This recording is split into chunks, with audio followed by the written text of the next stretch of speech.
Chandrababu Pawan Kalyan BC declaration అంటూ కొత్త డ్రామాకు తెరతీస్తున్నారని Rajahmundry MP Margani Bharat అన్నారు. 14 సంవత్సరాలు ముఖ్యమంత్రిగా చేసిన చంద్రబాబు బీసీల జీవితాలను ఏమాత్రం మార్చలేదన్నారు.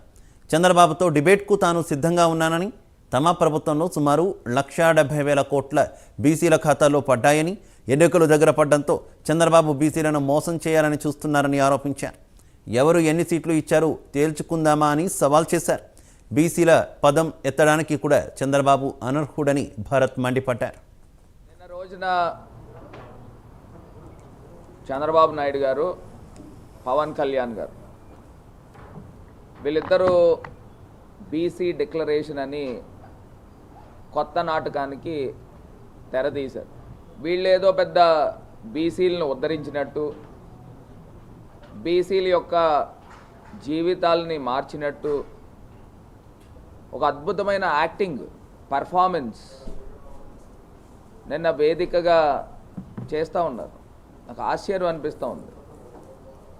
ఇదే చంద్రబాబు నాయుడు గారు 1 కాదు 2 కాదు 14 సంవత్సరాలు ముఖ్యమంత్రి చేసి ఆయన చేసిన నిర్వాహకం ఏంటండి? ఇవాళ బీసీ డిక్లరేషన్ ఏంటండి?